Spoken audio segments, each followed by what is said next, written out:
Por cierto, sabes que hace unos días comentasteis el nuevo tratamiento para el colesterol. Sí. Es muy importante conocer de qué trata, cómo va, y por eso lo vamos a hablar hoy en Estando Contigo, Julia. Así es, Alfonso. Además, es que fíjate que se podría reducir el colesterol hasta el 50%. ¿Quién está con nosotros? Pues está el doctor Luis Rodríguez Padial, es jefe del equipo de la Clínica Medicina y Prevención Cardiovascular. Bienvenido. Muchas gracias. Padial, hola, ¿qué tal? Muy buenas. La enhorabuena de parte de todo el equipo porque acabas de ser nombrado presidente de la Sociedad Española de Cardiología. La eminencia, lo digo siempre, de la cardiología se sienta con nosotros siempre en Estando Contigo. Gracias. Muchísimas gracias, Luis. Bueno, pues cuando llegó la noticia, pues a todos se nos abrieron los ojos de par en par pensando un medicamento para el colesterol, el temido colesterol. Efectivamente, hombre, tenemos muchos medicamentos. Este aporta una novedad interesante y es que, primero, ya hay otros que se ponen por una inyección subcutánea, este lo hace así, pero hasta ahora teníamos fármacos que se ponen cada 15 o 30 días y este se pone cada 6 meses, lo cual es una ventaja importante para aquellos pacientes que se olvidan de tomar la medicación. Es un nuevo fármaco, complementaría, doctor, eso sí, a los fármacos que ya existen. Mucha gente ha escuchado la palabra vacuna, no es una vacuna, después lo vamos a aclarar con un experto en vacunas. Es un fármaco que tiene unas características determinadas. Doctor, que yo me ponga esos pinchazos si tengo el colesterol alto no quiere decir que siga tomando mi pastilla del colesterol. Hay que seguir tomándola porque los estudios que se han hecho es sobre el tratamiento con estatinas, aunque también hay pacientes que no toleran las estatinas, que son los que más utilizamos, y es válido utilizarlo solo. O sea, aquí el objetivo es bajar el colesterol. En la inmensa mayoría de los pacientes con estatinas, pero en algunos casos que no las toleran, pues evidentemente es una alternativa. Es verdad que para vosotros los cardiólogos supongo que habrá sido una buena noticia siempre cualquier medicamento que tiene pues ese componente que fíjense ustedes que llega a bajar el colesterol hasta un 50% ese componente como el que tiene este medicamento es una satisfacción, pero es verdad que los pacientes son bastante complicados a la hora de tomar las pastillas del colesterol. Es una pastilla que genera mucho rechazo. Efectivamente, muchos pacientes vienen primero porque buscas en internet o un vecino te cuenta y tal, y cualquier molestia que te produzca, pues al final le echa culpa a las estatinas, metámoslo así globalmente, que realmente son fármacos habitualmente muy bien tolerados, que reducen bastante el colesterol, a veces en combinación, y que disminuyen infartos y tal, pero la gente le achaca eso. Es cierto que algunos pacientes no los toleran, pero son una minoría. La mayoría de las molestias que nos notamos, que suelen ser musculares, de tendones y tal, no tienen nada que ver con las estatinas y de hecho los estudios que se han realizado con un número importante de pacientes, las molestias están ahí. Son igual de frecuentes en el que toma la estatina como el que no la toma. Como el que no la toma. Y doctor, ¿este medicamento no tiene nada que ver con las estatinas? No, no tiene nada que ver. Actúa porque realmente casi todos los medicamentos que bajan el colesterol lo que hacen es que en la pared de la célula del hígado, que limpia el colesterol de la sangre, haya muchos receptores, de una forma o de otra. Las estatinas lo que hacen es la síntesis del colesterol dentro de la célula la bloquean, con lo cual la célula nota que no tiene colesterol, que es fundamental para su vida, y entonces quiere cogerlo de la sangre, saca los receptores y tal. Y este lo que hace es aumentar los receptores, pero por otra vía distinta. No inhibe la síntesis, sino que hace que una sustancia que ataca a los receptores, otra distinta, la bloquea, con lo cual los receptores no tienen enemigo, por así decirlo, y aumentan. Es una vía y ese distinta. Colesterol malo baja. Efectivamente, porque esos receptores lo limpian ese colesterol. Que hemos escuchado siempre cuando nos hacemos una analítica que tenemos un colesterol bueno y un colesterol malo. Y siempre nos hacemos un lío y decimos, yo tengo el bueno alto y el malo bajo, pero el malo alto y el bueno bajo. Lo importante es tener un equilibrio. Efectivamente, la verdad de los dos colesteroles. El colesterol no es bueno ni malo, es el colesterol. Es bueno o malo en función de en qué vehículo vaya y qué función tenga en ese momento. Hay uno, el HDL, que es el que le llamamos bueno, que en teoría lo que hace es limpiar el colesterol de la pared de la arteria y llevarlo para eliminarlo, le llamamos bueno porque hace eso, y otro que es el malo, que va en otro vehículo, por así decirlo, otra lipoproteína, que lo que hace es el colesterol llevarlo a la periferia y por tanto lo puede depositar en las arterias. Pero el colesterol globalmente... Por eso cuando nos lo miden, nos miden el factor en conjunto. Muchas veces nos sale desglosado el bueno y el malo. Lo importante es la cifra, que cuando supera ese número que llamamos 200, que todos lo tenemos en nuestra mente, cuando vemos, uy, tengo el asterisco aquí, tengo 210, entonces ya seguramente que nuestro médico de cabecera nos va a decir, tenga usted una dieta adecuada, porque la alimentación es fundamental. Hay que discriminar cuál es el que predomina, si el que va en un vehículo va en otro, el malo o el bueno, como hemos dicho, ¿no? Pero en el vehículo luego del resto de cosas que tenemos por nuestro organismo circulando, tiene que ir buenos alimentos siempre. Hombre, y el ejercicio. Efectivamente, alimentos sanos, que no suban el colesterol, ejercicio, mantener un peso adecuado, porque claro, el colesterol es un factor, pero hay muchos más que juegan un papel en ese sentido, ¿no? Importante, decíamos, un fármaco que no es vacuna, que los medios hemos dicho, tenemos una nueva vacuna, no es una vacuna, y por eso tenemos al otro lado del teléfono, vía Skype, que ustedes le van a poder ver porque no está ahora mismo en nuestra comunidad, está en otro lugar, a Amos García Rojas. Él es socio de honor de la Asociación Española de Vacunología y miembro del Comité Permanente de la OMS para Europa. Estás allí con más calor que nosotros, ¿verdad que sí, Amos?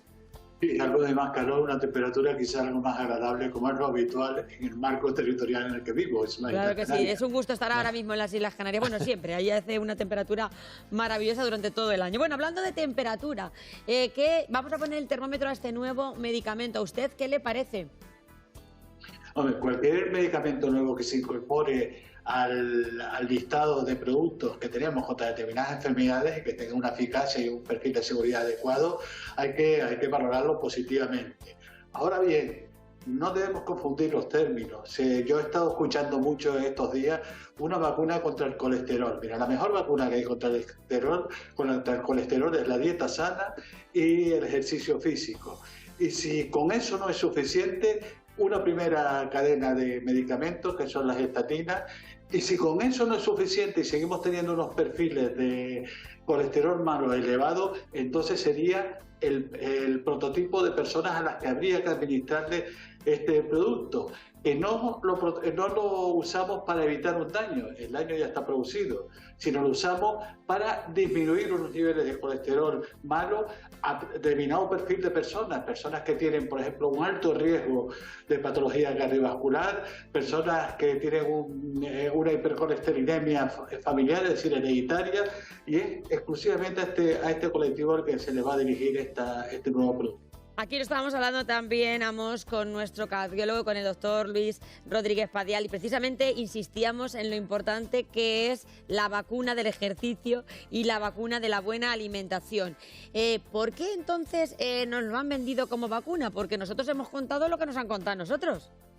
Sí, no, evidentemente. Yo creo que se ha planteado así fundamentalmente por la tecnología que hay detrás de la aparición de este fármaco, que es la tecnología del ARN combinante, que es una tecnología que se usó, que se empezó a plantear en relación a las vacunas frente a la COVID, y previsiblemente esta tecnología similar es la que ha hecho que se escenifique como una vacuna. Claro, pero nada tiene que ver con nuestro sistema inmunológico, es decir, este medicamento no va a actuar sobre nuestro sistema, sino sobre la proteína del colesterol. Exactamente, no tiene nada que ver porque no actúa con el mismo perfil. Es más, a mí me gustaría reforzar una idea que me preocupa en función a que se esté planteando a nivel popular este producto como la vacuna contra el colesterol. A mí me gustaría subrayar el hecho de que recibamos este tratamiento no es sinónimo de que ya podamos hacer la alimentación que queramos, dejemos el ejercicio físico y dejemos el resto de medicación, en absoluto. Si nos los administran este medicamento, además tenemos que seguir con una alimentación saludable, haciendo ejercicio físico y al mismo tiempo con el resto de medicación que nuestro cardiólogo nos ha recomendado. Exactamente, es decir, que porque tengamos ahora mismo puestas estas 2 inyecciones que se pondrían cada 6 meses, no quiere decir que nos peguemos un atracón de comida, que nos sumemos al consumo de grasas diario y que dejemos de hacer ejercicio y nos dediquemos a la vida sedentaria. Eso es lo más importante que tenemos que destacar. Efectivamente, y es una preocupación que tenemos los profesionales que trabajamos en salud pública, que a veces el mensaje que llega a la ciudadanía puede llegar a crear estos elementos de confusión. Esto no es una vacuna que nos evite el riesgo, es un tratamiento que lo que hace es mejorar los niveles de colesterol malo en personas que tienen un especial perfil de riesgo en relación a patologías cardiovasculares o que tienen dificultades con el resto del tratamiento convencional y de la alimentación sana y el ejercicio físico, de reducir sus niveles de colesterol. Pero eso no significa que porque recibamos este doble pinchazo uno cada 6 meses ya estemos liberados de pegarnos un atracón de chuletones o no. Hay que seguir con la pauta adecuada. Hay que seguir con las pautas. Me estaba diciendo también el doctor Padial que incluso ya se está investigando también sobre un posible medicamento para la hipertensión. Sí, yo creo, bueno, ya hay pautas de tratamiento contra la hipertensión que funcionan bien. En eso también la alimentación sana, el no hacer uso de determinados hábitos tóxicos, sigue siendo un factor importante a la hora de subrayar las vacunas que disponemos en estos momentos frente a esas patologías, pero afortunadamente el mundo científico está avanzando a una velocidad absolutamente deslumbrante y es previsible que cada vez vayamos contando con instrumentos farmacológicos mucho más poderosos, mucho más seguros y también mucho más eficaces. Desde luego, pues nos quedamos con ese mensaje. Amos no es una vacuna, es un fármaco, nos lo dice el experto, socio de honor de la Asociación Española de Vacunología, y con el mensaje sobre todo de que la dieta y el ejercicio siguen siendo desde luego las vacunas más importantes, y al mismo tiempo con la buena noticia de esa posible vacuna, entre comillas, también para la hipertensión. Muchísimas gracias, le dejamos que siga en ese clima maravilloso que tienen las Islas Canarias. Disfrute usted del sol hoy, que no tenemos por aquí. Gracias. Eso también es una magnífica vacuna frente a numerosas patologías, el sol. Exactamente, esa sí que es la mejor vacuna, la mejor vitamina que tenemos. Gracias, un abrazo. Gracias a ustedes. Un abrazo. Pues es verdad que creo que eso tiene que ser una preocupación importante en vuestro gremio, sobre todo los cardiólogos, porque y los españoles siempre tenemos esa costumbre de cuando nos solucionan algo por un lado, dejamos el resto de cosas sin hacer. Hombre, yo creo que eso es humano, ¿no? Nos pasa a todos y si te pones en la piel del paciente es difícil, si no imposible, mantenerse rígido toda la vida, ¿no? En las dietas, en los ejercicios y tal, ¿no? Y esto es una herramienta más, no digo yo que debas abandonar tus hábitos, pero evidentemente tienes un límite de seguridad un poquito mayor, ¿no? Porque puedes conseguir, y todos lo sabemos, me pongo a perder peso, me pongo tal, y pierdes un poco, pero la tendencia es la contraria. Nos preocupan bastante las enfermedades cardiovasculares, doctor Padial, causa de muerte principal en nuestro país. Muchísimas mujeres cada vez más el otro día leía una entrevista que te hacían y decía, cuidado, por favor, las mujeres como principales protagonistas de esas muertes, porque todos sabemos que a partir de cierta edad las mujeres pierden los estrógenos. Efectivamente. Cardiovasculares y yo creo que ni los médicos en algunos casos ni las mujeres en la mayoría son conscientes de que, aunque hay otras causas, otras enfermedades importantes, que no se trata de desmerecerlas, pero que la enfermedad cardiovascular es la principal causa de muerte y enfermedad globalmente y en las mujeres en particular. A partir de determinada edad aumenta. Y tenemos la sensación de que la sociedad, incluso la administración, no hace suficiente esfuerzo en publicitar esto y recomendar medidas, el ejercicio, la dieta y tal. No vemos campañas en televisión o en radio, ahora que estamos en un medio Nosotros así. estando contigo siempre, ¿eh? Sí, pero me refiero de verdad. tráfico, el accidente de tráfico, tienes razón, que son 1000 muertos al año, que son muy importantes, pero nos gastamos un dinero en publicidad. Sin embargo, en el número de muertos que tenemos por infarto de miocardio, 120.000 al año, no vemos ese esfuerzo, y es importante porque gran parte, antes de recurrir a la medicación, hay que empezar desde los jóvenes, con el ejercicio, con la dieta, para prevenir la aparición de los factores de riesgo. Yo creo que ahí hace falta hacer un esfuerzo mayor. Hay que hacer un esfuerzo mayor, hay que divulgar, hay que contar, y para eso estamos nosotros también en medios de comunicación pública, para lanzar ese mensaje. El teléfono está abierto, ustedes pueden llamar, preguntarnos, coger su analítica, que la tendrán por ahí en el cajón, y nos dicen las cifras que tienen de colesterol para que nosotros podamos contarles. El doctor Luis Rodríguez Padial. Hablábamos del colesterol, también hablamos de los triglicéridos que caminan de la mano. Hablamos un día también contigo aquí de esa enfermedad que también se está poniendo de moda. Efectivamente, porque estamos atacando el colesterol, que es importante, pero los triglicéridos también juegan un papel cuando están elevados y producen también daño. Y estamos dándole más importancia ahora porque acompañan a la diabetes, acompañan a la obesidad, con lo cual, con la epidemia que tenemos y vamos a tener de sobrepeso, diabetes, obesidad y diabetes, los triglicéridos ocupan un papel también muy relevante, produciendo enfermedad cardiovascular. Y es verdad que muchas veces en los análisis vemos esas cifras elevadas, es decir, triglicéridos elevados, colesterol elevado. Sí, e incluso habitualmente se acompaña del colesterol bueno bajo. Y ese es un número importante de individuos que luego tienen infarto de miocardio, tienen ictus y tal. Estamos teniendo también nuevas medicaciones que nos permiten tratar a esos pacientes y que han demostrado reducir las complicaciones cardiovasculares. Además, allí, en vuestro centro de medicina y prevención cardiovascular, precisamente os encargáis de eso, de evitar que esos factores de riesgo se salgan un poco de la línea que tienen que marcar. Hablábamos de alimentación, hablábamos también de ejercicio y sobre todo es importante que destaquemos, doctor, que un infarto no da ¡pum!, el infarto te ha dado. Es decir, que hay un proceso que va provocando que esas arterias, esas carreteras habitualmente vayan sí. Hombre, hay algunos casos porque hay distintos mecanismos del supuesto. infarto, pero lo más frecuente que es que se va produciendo una obstrucción progresiva en una arteria coronaria y que en un momento dado se rompe. O sea, el infarto ocurre súbitamente en la mayoría de los casos, pero se ha ido abonando el terreno para que pueda ocurrir el infarto. Entonces, si actuamos previniendo estos factores de riesgo, cuando quiera llegar una situación de estrés o algo que pueda provocar una trombosis, el terreno no va a estar abonado y no vamos a tener ese problema. O sea, se trata de trabajar a diario para, en la medida de lo posible, controlar esa situación y no llegar al extremo de que nos dé un infarto o un ictus, ¿no? Y doctor, el otro día leía yo también que dependiendo de la edad que tengamos, pues las cifras de colesterol van a variar. No es lo mismo tener 220 con 40 años que tener 220 con 25 años. Es decir, que las cifras cambian en función de la edad que tengamos. ¿Y los asteriscos esos que ponéis también? Bueno, nosotros la verdad es que, efectivamente, los asteriscos los utilizamos sobre todo más que en función de la edad, que es importante, en función de la patología que tiene el paciente. No es lo mismo el colesterol que tiene que tener una persona sana que el colesterol que tiene que tener una persona diabética, que ya tiene un riesgo de tener enfermedad coronaria, que el colesterol que tiene que tener una persona que ya ha tenido un infarto o un ictus. Exacto. Cada vez hay que bajarlo más porque los estudios han demostrado que cuanto más bajo en ese contexto previenen enfermedades. Lo cierto es que también aumenta con la edad, sobre todo en unas patologías como la hipercolesterolemia familiar, y a medida hay un colesterol de 200 en un niño pequeño y tal, ya es claramente patológico. ¿A los niños también hay que medicarlos? En la hipercolesterolemia familiar, sí, a partir de 7-8 años se puede medicar. Se puede con medicar. Medicación. Están aprobadas las estatinas y se puede utilizar. Es que esas son enfermedades, la hipercolesterolemia familiar, que produce infarto a los 20 años, muerte súbita a los 30 años o antes. Entonces hay que actuar cuanto antes. Hay familias que tienen una historia familiar muy cargada de hipercolesterolemia familiar. Entonces ahí sí.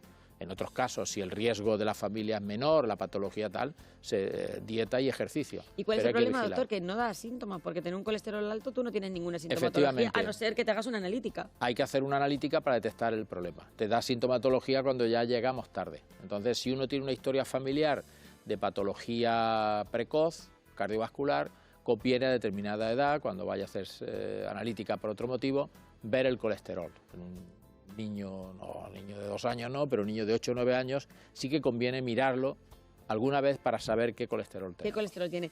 Y doctor, ¿cuáles son las cifras que nos deben preocupar cuando nos hacen una analítica? Esa lectura que hacemos rápida, aparte de los asteriscos. ¿Qué cifra es la que tenemos que alarmarnos? Nosotros nos fijamos en el colesterol malo. El recomendable, sin que eso quiera decir que si lo tienes alto ya requieras pastillas, pero el recomendable en una persona sana es tener un colesterol malo de 115. Lo más próximo a 115. A partir de ahí, si tienes diabetes, ya hay que bajar por debajo de 100, si tienes infarto, ya incluso hay que bajar por debajo de 55. Ahí es difícil alcanzar esas cifras sin medicación. Pero las personas sanas, acercarnos a 115.